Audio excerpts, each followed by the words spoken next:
ముగ్గురు అననీయుల్లో నువ్వే అననీయవు.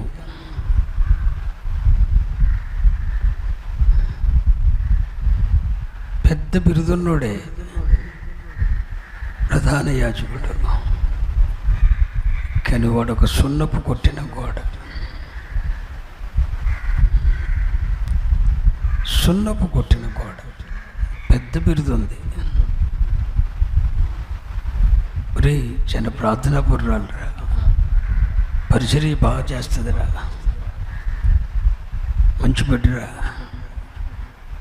ప్రధానమైన స్థానం రా, కానీ అది ఒక సున్నపు కొట్టిన గోడ. కారణం ఏంటంటే వేషధారణ. ఈ ప్రధాన యాజకుడు వాడి గురించి ఒక మాట ఆయన గురించి ఒక మాట చెప్పాలి. అయ్యగారు చక్కగా చెప్పారు. అతడు ప్రధాన యాజకుడు ఎలా అయ్యాడు?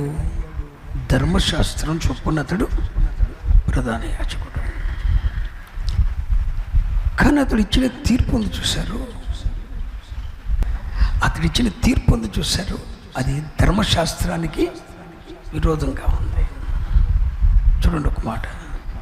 అందుకు ప్రధాన యాజకుడైన అన్నయ్య అతని నోటి మీద కొట్టుడని దగ్గర నిలిచి ఉన్న వారికి ఆజ్ఞాపించగా పౌలు అతను చూచి, సున్నము కొట్టిన గోడ, దేవుడు నిన్ను కొట్టును.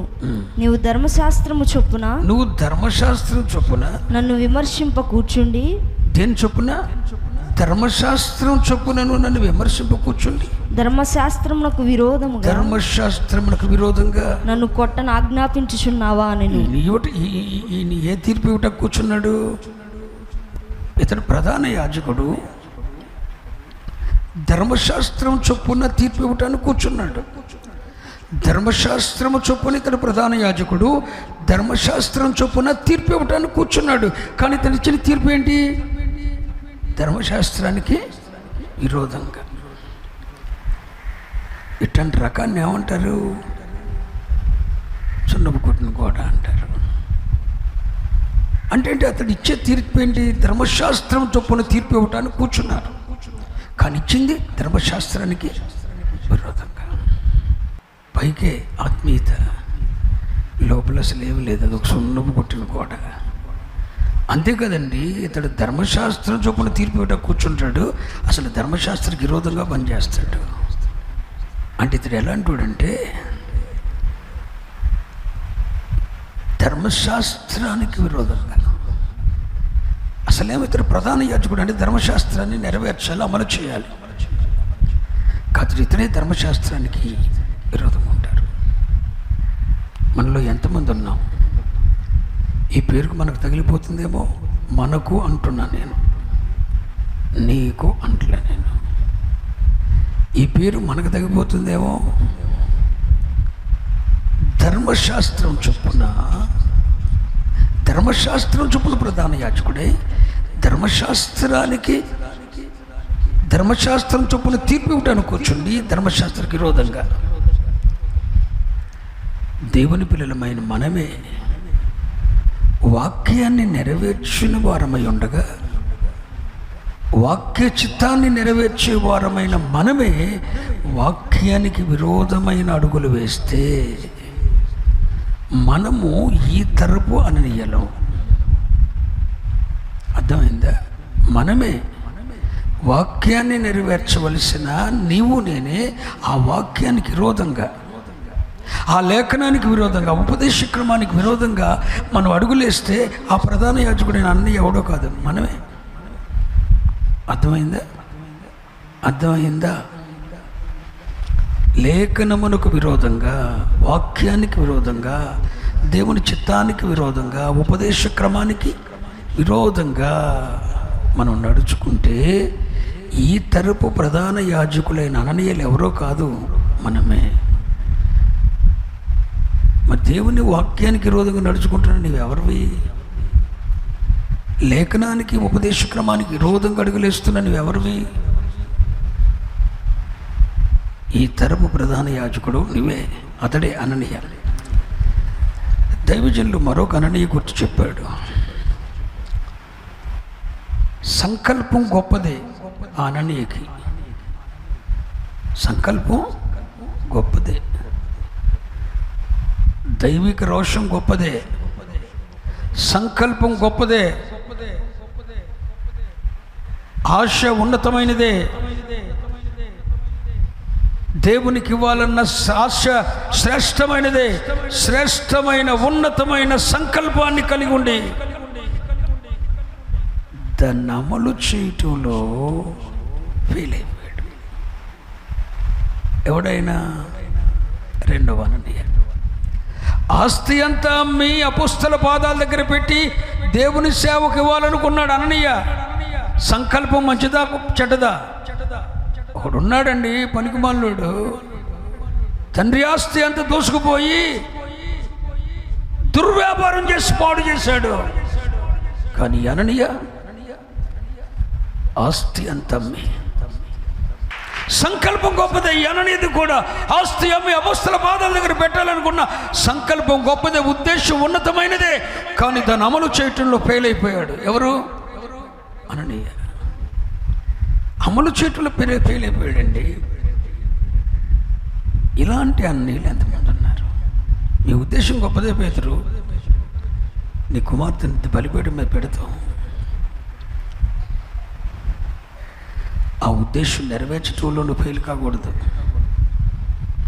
దేవుని సేవకు ఇవ్వడం గొప్ప విషయమే జాను, నీ కొడుకుని దాన్ని అమలు చేయటంలో నువ్వు ఉద్దేశం మంచిది కాకపోతే ఈ తరపు అననీయ అయిపోతావు నువ్వు. ఎవరైనా సంకల్పాలు గొప్పయే, ఉద్దేశాలు గొప్పయే, కానీ దాన్ని అమలు చేయటంలో ఫెయిల్ అయిపోయిన ప్రతి ఒక్కరు కూడా ఎవరో తెలుసండి, ఈ తరపు అననీయులు అయిపోతారు. దేవునికి ఇస్తాం, దేవునికి చేస్తాం అన్న మాట ఇచ్చిందండి అననీయ సప్పేరాలు. ఆస్తి అంత అమ్మేసి, మనకు పిల్ల జల్ల లేరు, ఆస్తి అంత అమ్మేసి పరిచర్యకి ఇచ్చేద్దాం, ఆస్తి అంత అమ్మేసి పరిచర్యకి ఇచ్చేద్దాం అని మాట్లాడుకున్నారు ఇద్దరు. కానీ దాన్ని అమ్మేసరికి డబల్ ధనం వచ్చింది. మనం అమ్మాలనుకున్నప్పుడు దానికి ₹1,00,00,000గా, మరి ఇప్పుడు 2 కోట్లు వచ్చినాయిగా, అప్పుడు కోటేగా, ఆ కోట ఈ కోట మనం తీసుకుందాం అంది. ఉంటుందిగా ఇంట్లో ఒకటి పనికి మాలింది చెడగొట్టేది, అదే యజ్బేలు. ₹1,00,00,000 కదండి అప్పుడు మనం అమ్మాలనుకున్నప్పుడు, ఆ ₹1,00,00,000 ₹1,00,00,000 మనం ఉంచుకుందాం అంది. ఓకే అన్నాడు. ఇద్దరు కలిసి ఏకీభవించారు. దాన్ని అమ్మాలనుకున్నప్పుడు, అమ్మి దేవునికి ఇవ్వాలనుకున్నప్పుడు దాని ధర ఎంత అది తీసుకొచ్చారు, మిగిలింది దాచేసుకున్నారు. దేవునికి ఇవ్వాలన్న ఉద్దేశం గొప్పదే, వారి సంకల్పం గొప్పదే, ఉద్దేశం ఉన్నతమైనది, సంకల్పం గొప్పది, కానీ దాన్ని అమలు చెట్టులో ఫెయిల్ అయిపోయారు. జీవిత కాలం అంతా మందిరానికి పరిచర్య చేయాలని తీర్మానించుకున్న తీర్మానం గొప్పదే. నీ బిడ్డలను బలిపీఠం మీద పెట్టాలి, దేవునికి అప్పగించాలని నీ తీర్మానం గొప్పదే, నీ ఉద్దేశం గొప్పదే, నీ బిడ్డలను ప్రవక్తలు చేయాలన్న ఆశ మంచిదే. అది 1 తరాలు విడిచిపెడితే ఈ సంకల్పం ఫెయిల్ అయిపోతే నువ్వు ఒక అననీయ సప్పేరావు అవ్వో, అన్నీయ సప్పేరావు అయిపోతావు. ఉద్దేశాలు ఉన్నతమైనప్పుడు, సంకల్పాలు గొప్పమైనప్పుడు దాన్ని అమలు చేయటంలో కూడా మనం సరైన పట్టుదల కలిగి ఉండాలి. ఇది రెండో అననీయ. ఆ అననీయమో వాక్యమే బోధిస్తాడు, వాక్యానికి వ్యతిరేకంగా తీర్పులు ఇస్తాడు. ఆ అననీయ అంటే వాక్యం నెరవేర్చడు, వాక్యమునకు విరోధంగా నడుచుకునే ప్రతివాడు ఆ అననీయ. మొదటి అననీయ పుస్తకాలు 23లో ఉన్నవాడు. ఈ అన్నయ్య సంకల్పాల ఉద్దేశం గొప్ప, అబ్బో ఇరగదీసేతే, అలా దర్శనాలు చూస్తే, అలా వ్యవహారాలు చూస్తే, మాటలు చూస్తే అన్నట్టుండే, కానీ అమల్లోకి వచ్చేసరికి ఉండదు. అన్నయ్యలు మరొక అన్నయ్య ఉన్నాడు. అన్నయ్య ఎవరు? శిష్యుడైన అన్నయ్య. దైవజనుడు చక్కగా మాట్లాడారు.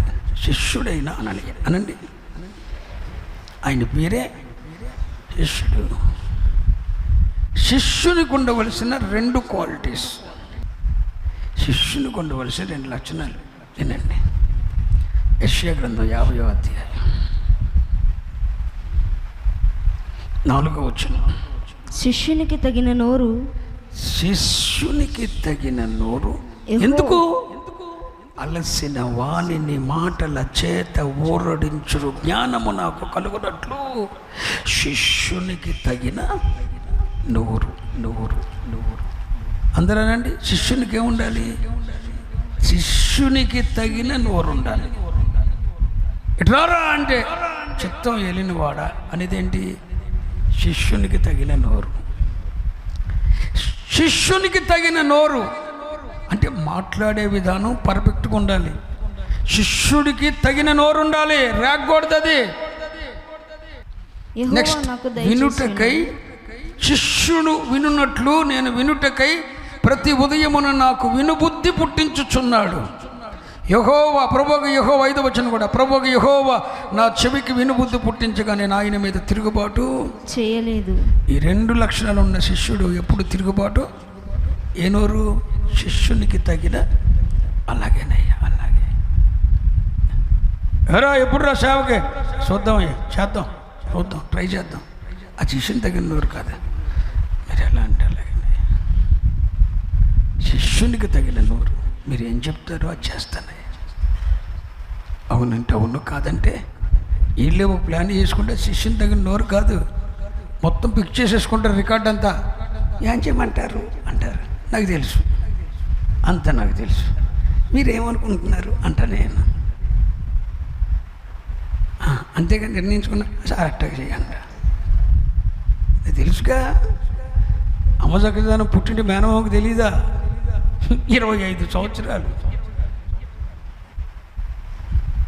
24 సంవత్సరాలు బట్టి మీ చక్కదనం అంతా నాకు తెలుసు. నీ హృదయంలో ఏముంటుందో, నీ పెదాలు ఏం మాట్లాడితే నాకు బాగా తెలుసు. కానీ అది కాదు శిష్యుని తగిన నోరు. వెళ్ళినవాడా, నువ్వేం సెలవిస్తావు? ఏంటి అనుమా? అను అంటే పొరపాటు. వెళ్ళినవాడా, నువ్వేమి సెలవిస్తావో దాన్ని చేస్తా. ఇక నాకు సొంత నిర్ణయాలంటే ఏమీ లేవు. అది శిష్యునికి తగిన నోరు ఉండాలి. ఎవరికి? శిష్యునికి తగిన నోరు ఉండాలి. అలాగే చిత్తం వెళ్ళినవాడా అంటే అంతే. అలాగే మీరు అన్నట్టే. అటు కాదో, వీళ్ళే టీచర్లు అయిపోతున్నారు మాకు ఈ మధ్యన, బోధకులు అయిపోతున్నారు. వీళ్ళు ప్రతిష్టలో అంత రేంజ్కి వచ్చేసి వీళ్ళు వ్యవహారాలు. దేవునికి మహిమ చెల్లును గాక. ఇక రెండోది ఏంటో తెలుసా? వినుబుద్ధి ఉండాలి. అనండి, అనండి, వినుబుద్ధి. శిష్యునికి ఉండే బుద్ధి అంటారా? రెండోది మాట్లాడరా? ఓ నోరు, శిష్యునికి తగిన నోరు ఉండాలి. రెండోది వినుబుద్ధి ఉండాలి. వద్దు నాన్న అట్టగే తగిన నోరు ఉండాలి, వినుబుద్ధి ఉండాలి. ఈ 2 ఉన్నవాడు శిష్యుడు. అలాంటి నోరు, అలాంటి చెవి కలవాడు తిరుగుబాటు. శిష్యుడు తిరుగుబాటు చేయడు, అణిగి ఉంటాడు, నేర్చుకుంటాడు. మరి ఇది నీకుందా? వినే బుద్ధి నీకుందా? తగిన నోరుందా?